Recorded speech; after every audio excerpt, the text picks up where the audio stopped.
Well, thank you for listening, everyone. This is Al Teodosio over at Music Store Live. Today we're talking to Eric Oppenheimer, who's the product manager at ESP Guitars. Eric, thanks so much for joining us today. Thank you for having me.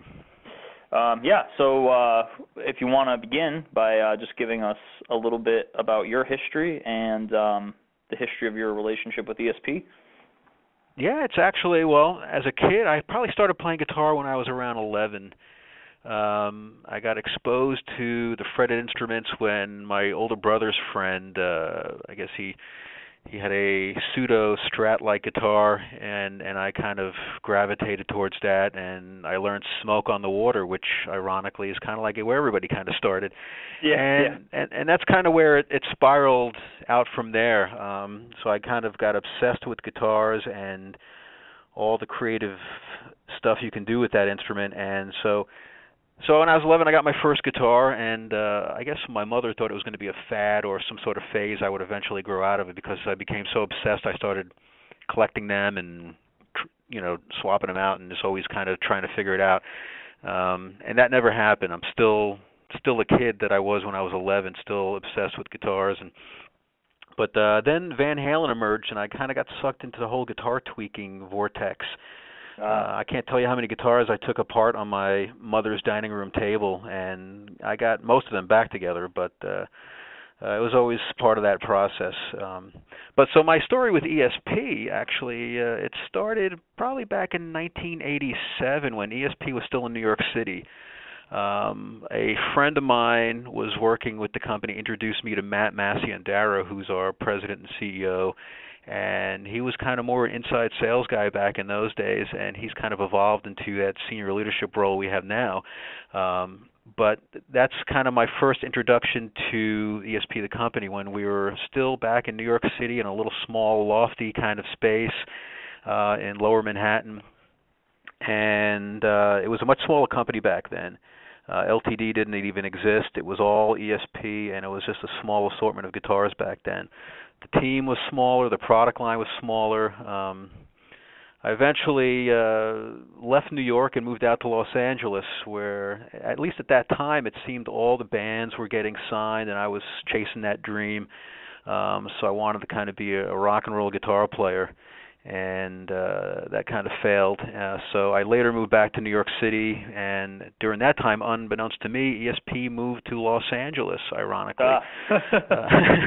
So I wasn't even aware of the change that they made moving out west until much later, because I kind of lost touch. And so I did some gigging and playing back in New York, and got back into my network of musician friends, and did all of that, and still kind of stayed very close to guitars and working in the business. Then here I am coming full circle. About a year and a half ago, I rejoined ESP. I guess it was like a 23-year gap. The company has clearly grown substantially, both with personnel, but really with the product line. I mean, every price point imaginable is now covered with quality guitars and basses that I could have never even fathomed back in those early days. So now I get to be a kid in the candy store, but even cooler than that, I get to help design the candy. It's really cool being in the position that I'm in right now. So I'm excited about the stuff that we launched at Winter NAMM, and the stuff that I'm in the pipeline of bringing to the market, is watching this product line evolve and and move on. So that's kind of a brief. I don't know how brief that was, but that's kind of my brief history with guitars and ESP. That's fascinating, and it sounds like, especially ESP, you said you were into the whole Van Halen thing. I know they've kind of branched out now, but it's that kind of metal sound. You kind of wound up back with what you were into when you were younger. In a way, that's very cool. And to think that the first Van Halen album, when I listened to it, was on 8-track. Yeah. Remember those cartridges you kind of slid into like a. Probably most of the people listening to this won't even remember that, but that's not to date myself, but that's unfortunately dating myself. That was what I was listening to music to back then, before cassettes even evolved. Yeah. Cool. So now you mentioned, how the input that you have with new designs. How much input do you have? What does that process look like for when a new model happens? When the new model happens, well, there's a lot that goes into it. We just don't arbitrarily throw stuff out there. Though we could, and that probably happens in some cases. We try not to do that here. There's a lot of research that goes into that. I'm looking at trends in the marketplace. So I'm reviewing the feedback from our social media channels and our website, and listening to our dealers. And a lot of times our dealers will give us feedback on, hey, we get a lot of requests for this, and that and the other thing. And if it fits what we do, or it can kind of extend upon what we do, then it's definitely something worth looking at. And I mean, we have a large assortment now, and I know that we'll never have one guitar that serves all things. That's near impossible. So we try to have a good diverse mix.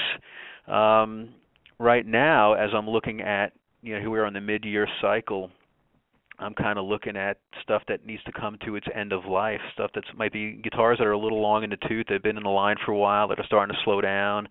The consumer base is they've seen it, they were excited about it, and now the sales are starting to slow down a little bit. So it's coming to that point where we start, getting to that.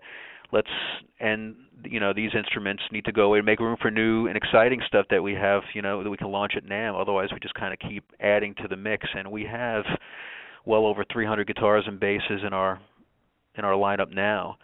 Across all the LTD, E2, ESP Original, and USA line, and so there's a lot of stuff happening, and so there's that process. It's finding holes in price points where we might be missing the mark. There's a lot of things where colors, people get excited about colors for a couple of years, and then they're asking about something else, and green may be the new blue. I don't know. So we just kind of stay on top of that stuff. At least I do.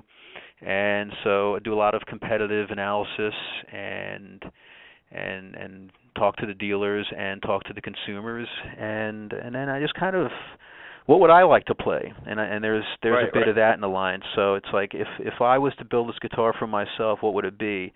And I like to play a little of everything. So I kind of think about if I was playing this or I was playing that, what would I want this guitar to be ultimately?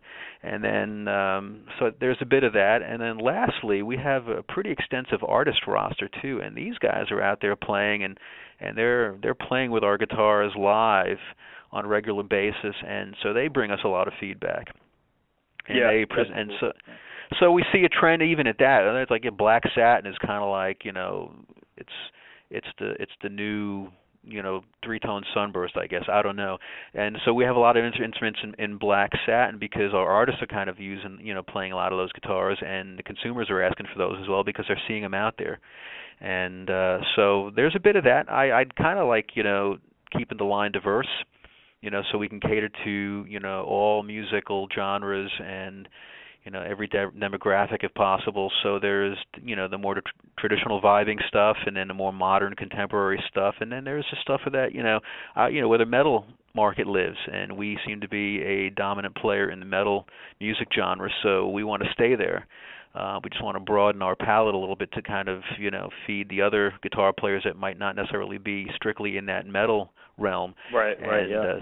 So that's what I'm working on now. And obviously, when you launch something and it doesn't appeal to that one person because they may be just it's like, oh, you're doing something that's kind of, that's not black satin with EMGs, and they get all offended, and that's not the intent. It's, we still want to cater to our metal market, and those customers and that fan base is very important to us, and we're not going to deviate from that. But my intent, and I hope everybody understands that, is to kind of broaden that a little bit so that we can have an instrument for everybody ultimately.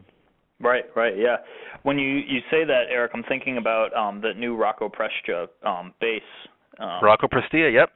Prestia, I'm sorry, I said his name wrong. That's okay. The Italian pronunciation here.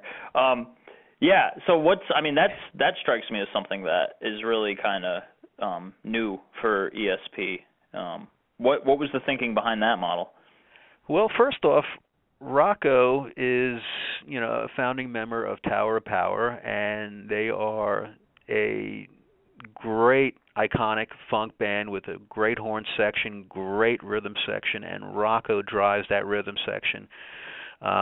He's an iconic bass player, and anybody who plays bass, if they don't know who Rocco Prestia is, they really should kind of do a little YouTube search and listen to the guy play. He's unbelievable. And anyway, so he came to us because he knew that we can do something uniquely out of the box and still kind of keep a lot of the traditional appointments that he's used to. It was a fun project. It probably took a little longer than any of us expected, including Rocco. I mean, I'm not going to lie. It was probably nearly a year to a year and a half of us going back and forth, having Rocco come out and play the latest versions of these basses, and then we make some around the tweaks, and we make all these adjustments based on Rocco's feedback, and then he'd come out again, and we'd find other things that he and I and the rest of the team here kind of, we didn't even think about that. Let's make those changes to it. And so it was a long process, but I think the end result was, what he really wanted. He wanted something was extremely light, ergonomic. He even requested light tuners because he didn't want the bass to be neck heavy. He wanted the body a little smaller, and he really wanted a nice set of pickups. And he wasn't as specific as some people might think, so we kind of gave him a lot of examples. We wanted to do something a little different, and we wanted to bring Aguilar to the table. So we've never worked with them. They are perceived as a high-end premium bass line of pickups, and we have, we do EMG and Seymour Duncan in our bass lines currently, and our own ESP design pickups. But we wanted to do something. This Rocco bass was going to be kind of a more of a high-end premium quality bass. So we didn't want to, chance it, and so we wanted to put something that was perceived as a high-end kind of premium bass pickup.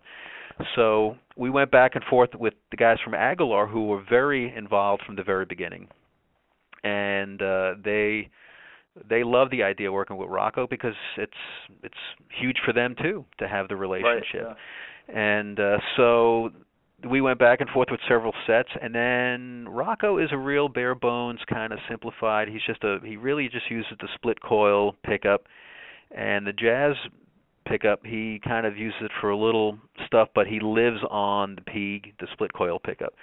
But he wanted it to be a PJ, and he wanted the J slanted because he thought it would be cool for a visual thing, but he also wanted to bring the treble side of the bass, bring that side a little out to darken it up a little bit because he lives in that dark bottom end kind of world. And so we slanted the jazz, the bridge pickup out a little bit to his liking, and we went once we got the set in the bass and he checked it out, we wanted to do something to appeal to the rest of the bass market, give them a little more tonal flexibility. So we also added the Aguilar 2-band preamp, which Rocco just kind of leaves it set kind of flat. He may mess with it a little bit, but he's more the old school thinking. But we wanted this bass to appeal to a more modern player as well, and they wouldn't feel stifled playing it. So the bass needed to have some versatility. So yeah. we achieved that with adding the 2-band EQ in there. So now you can darken this thing up to all end, or you can brighten it up to whatever you need it to be. It's an extremely versatile bass. But we didn't end there. We kind of felt, because Rocco's only playing the 4-string, that it was important to round out the family. So we brought a 5 and 6-string in. He's not playing those, but they are based on his 4-string.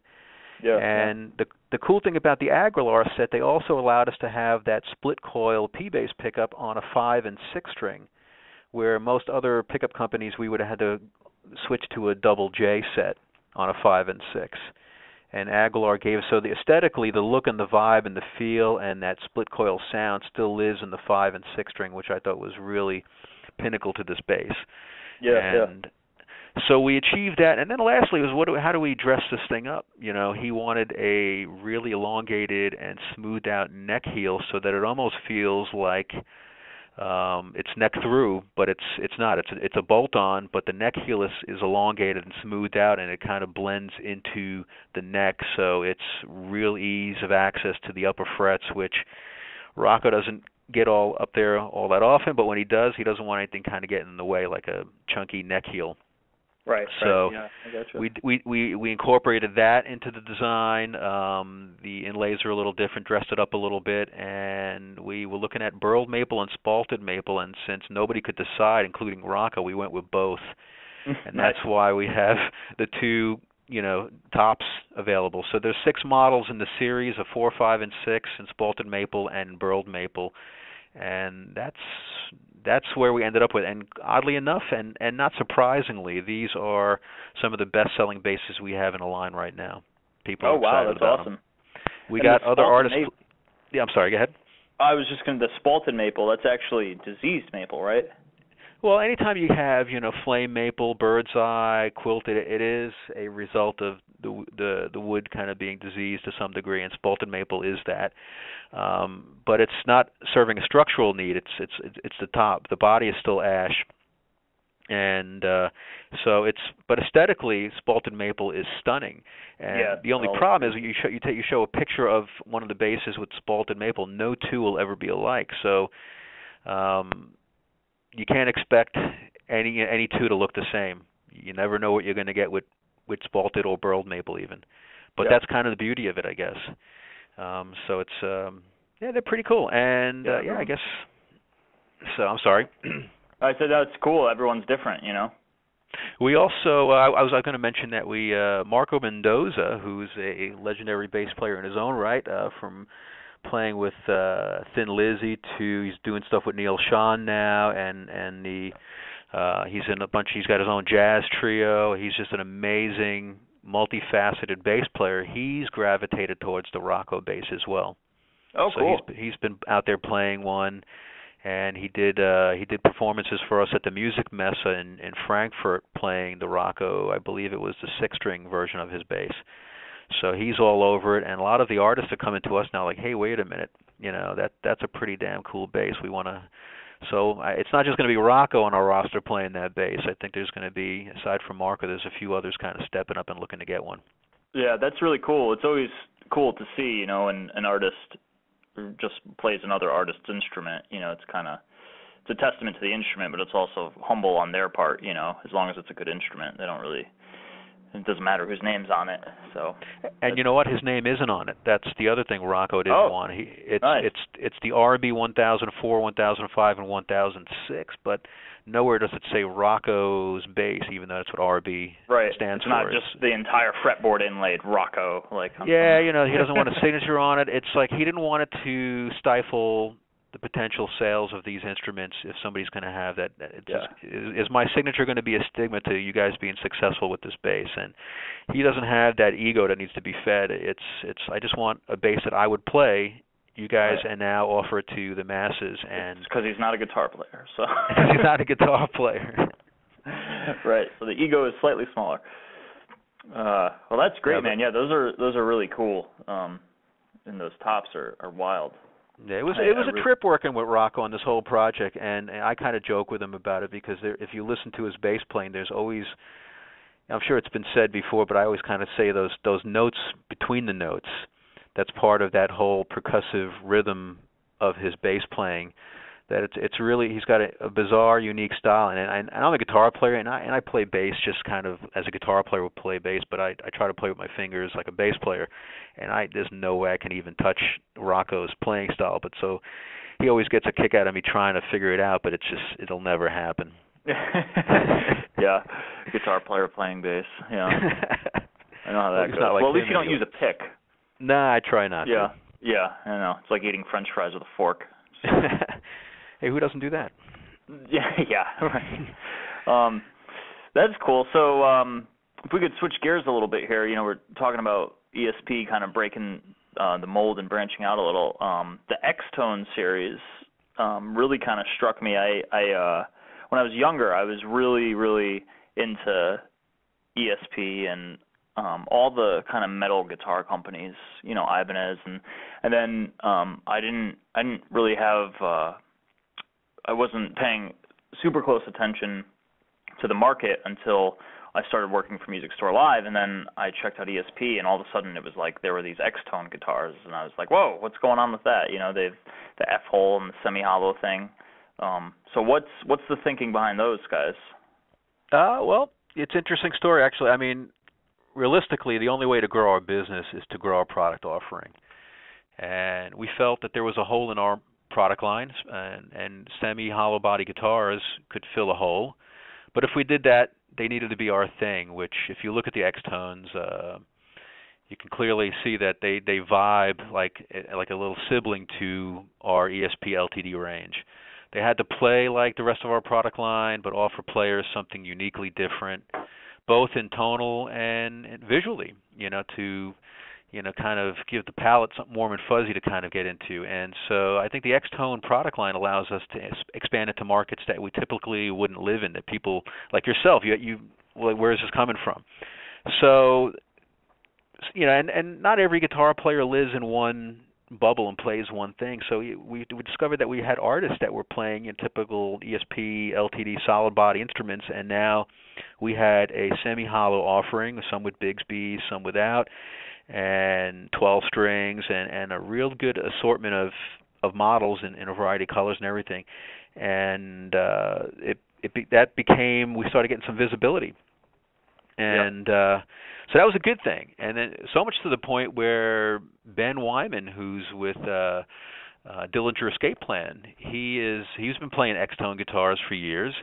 And so when it was time to bring a Ben Wyman signature model to the table, that was what it was based on. His model is based on an X-Tone guitar. His model, of course, includes the chrome-covered EMG Metalworks set, and he also has an Evertune bridge, which we weren't doing on the X-Tones. And we upgraded to an ebony board and some, Ben Wyman inlays. So that's even exposing the X-Tone line to, if you don't want the Ben Wyman guitar, but you see somebody now touring with this instrument, and other people are asking for the Ben Wyman guitar as well, and it kind of helps. It adds halo to the X-Tone line. Yeah. And coincidentally, Ben's model is doing very well for us, and we can't get him in fast enough. Oh wow! So yeah, and it could be for any number of reasons. It's a really cool see-through black flame maple top.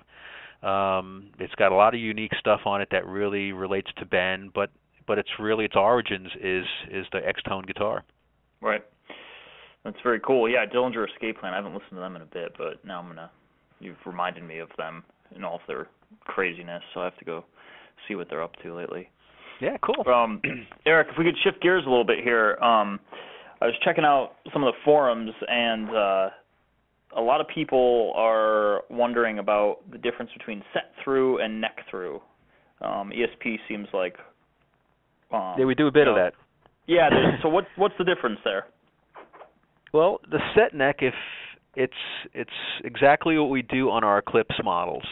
It's traditional set neck design, similar to what Gibson and a variety of other companies, Paul Reed Smith, and it's a traditional design of setting a guitar neck into a guitar body.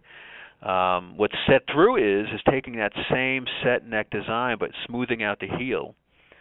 So it feels like a neck through, but its manufacturing process is exactly identical to the set neck process, with rounding out the heel so that it's just an ease. You don't feel like your palm of your hand is kind of bouncing off a big slab of guitar body. Yeah, right.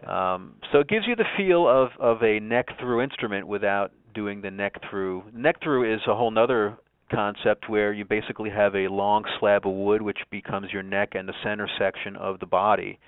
It's all one piece. That's your neck through, and then you kind of glue two sides to the body. In some cases, they're the same tone woods. In many cases, if you're using a maple center block and the whole neck is maple, for structural reasons, you might want to put some mahogany or something else to kind of warm it up a little bit. And then that's why you'll see a stripe, on a transparent finish instrument that's a neck-through instrument, that it looks. Yeah. So doing a set-through, you can have a solid mahogany, alder, whatever the tone wood is, and do a maple, mahogany, whatever the neck is, for sonic reasons and for structural reasons. You can decide, and then you can smooth the heel out, and it gives you the feel and vibe of a neck-through instrument without giving you a neck-through. Cool. So I mean, that's probably a long-winded explanation, but that's really what it is. And the reason why we do that is because it's easier for us to manufacture set neck to do a neck through. It's a lot more labor intensive, and so you'll tend to see neck through on more high end guitars. Right. Okay, that makes sense. Yeah, but people like that feel, so why not give it to them? So that's what we do. That's cool. Yeah, that's great. So what about I'm wondering about what you think about the industry as a whole. Where do you see the guitar industry going in the next 5 to 10 years? The guitar industry. That's a good question. I wish. Yeah, you don't have to, No, it's interesting. When I think about the guitar, it's like if I had a crystal ball. If anybody had a crystal ball, it'd probably be easy to answer that question. Right now, what I see happening is I see acoustic guitar is kind of dominating at the retail level. From everybody who I've talked to, what I see happening in the channels, acoustic guitars, and it makes sense because anybody can pick up an acoustic guitar, play in their living room or around a campfire, or be a songwriter, a singer-songwriter, whatever. And so there is more demand for acoustic guitar instruments these days. And so that seems to be where the lift is at this point in time. That being said, what's happening also is with a lot of the electric guitar business is trending backwards. We're not seeing it personally. We're actually seeing a lift, so that's a good thing. But our competitors are seeing a downward trend in their electric guitar business. So what they do is they ramp up their acoustic offering to kind of make up the difference and kind of balance things out.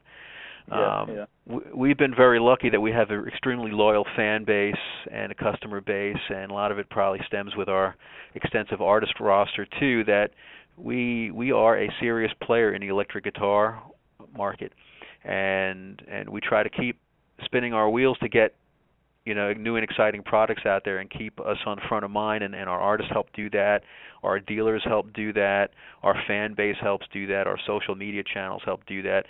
So we keep the electric guitar in our, that's what we do. That's the core of what we do. We keep it in the forefront.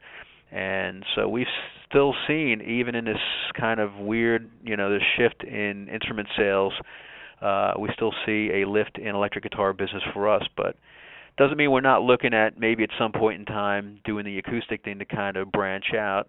It needs to be done right, and that's a saturated market. Everybody's kind of really stepped it up with acoustics. Even guitar companies that typically wouldn't touch acoustic instruments are getting there now, and Paul Smith's probably a good example of that, how they've kind of branched that out a little bit. So it's something we look at. Where do I see us in the future? We're going to continue doing what we're doing. I think it's important that we continue to look for holes and opportunities in our offering, and we look at sales trends through our dealer network. We're always keeping our ears to the consumers and our artists about models they'd like to see, and keep the product line fresh. And right now I'm in the process, like I said earlier, phasing out older models to make room for new models that we're going to plan on launching for Winter NAMM. And I say we because at some point in this process I involve our sales and management team. So collectively we're all on the same page. We're a team here, so everybody's got to be in this process. If our sales guys can't sell anything that I'm bringing to the table, it's not going to do well. We need our, so these discussions happen very early on. We talk to our sales team, and that's a global team that I'm referring to. So everybody's involved in the process, and then I involve them when I'm looking at, hey, these particular guitars, and it does, you look at, like, out of all the guitars, not everybody's going to be a home run, and in some cases things were a home run 3 years ago, and it's still in the line today, and now it's like, you know what, I think it's time. We can say goodbye to it. And so when I'm at that point and at that phase of kind of discontinuing stuff that might be long in the tooth, I involve our sales guys and our senior management team here as well. It's like, hey, this is what's happening, and this is where we need to make some changes, and I'm going to put it in place where we start planning these guitars to be discontinued for the following year, and then what steps we involve our dealers to help sell through. And we just kind of make sure that everything's kind of clean and transparent, so we're not, broadsiding anybody on December 31st. Hey, these models don't exist anymore. You might have these guitars hanging on hooks in your store, and and then you're like, hey, what happened? These guys weren't keeping me in the loop, and we don't want to do that. Yeah, I gotcha. Eric, thank you so much for talking to us today. Oh, my pleasure. So now, before we let you go, I have to apologize because I didn't put this on the questions I had sent over, but we've been asking everyone we're interviewing this. What is music? What is music?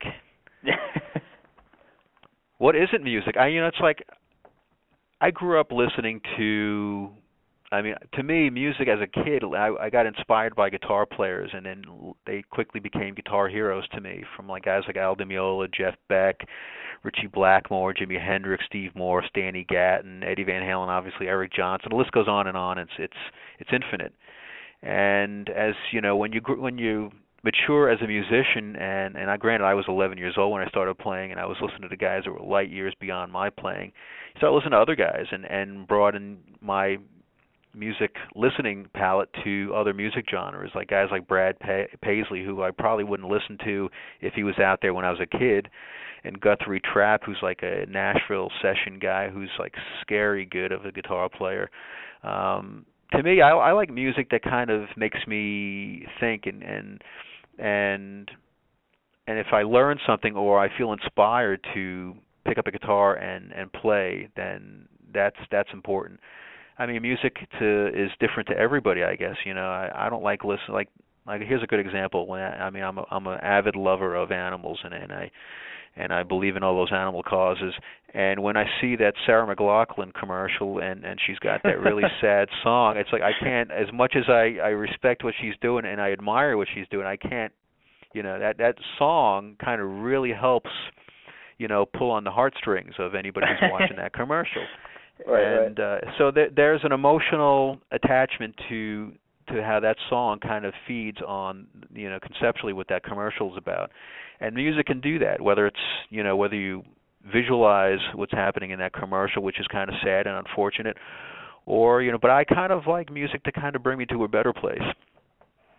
So, and that tends to be music where there's some instrumentalists that make me challenge my brain a little bit, and like, how did that get played, and whether it's inspiring guitar tone and it's a simple guitar riff, or it's pretty complex, like I'll never play like Yngwie Malmsteen, and he's amazing. I've seen the guy play at 7:00 in the morning, and he plays like that. That's kind of scary. Before coffee or after coffee? I don't know. It probably was before coffee. It's the guy was like doing a sound check, and literally it was like before anybody had coffee in their bloodstream, and he was just amazing. I'm like, that's not right. That's not fair. Yeah. I can't even play like that on a good day with like a whole pot of coffee in my system, and right. So I admire guys like that, and they either one thing or another happens. Either I get inspired to play, or I want to put my guitars in a fireplace and torch them. Right. Yeah. Yeah. And you don't want that to happen. You want to kind of feel inspired, and so just keep playing, keep being creative, and listen to everything, and just feel inspired to pick up your guitar or your bass or whatever your instrument is, and just be creative and let your mind just let it do its thing. Yeah, that's a great response. Thank you, Eric. It's a pretty big question, so good job handling that one. I'm glad. Yeah, is there anything else you want to add? No, I think hopefully I answered all your questions, and I really appreciate the opportunity to speak to the group and to you, and to be part of this, and I'm stoked. I'm glad I was able to be involved in this and do this for you guys, and it's exciting for me. So thank you very much for the opportunity.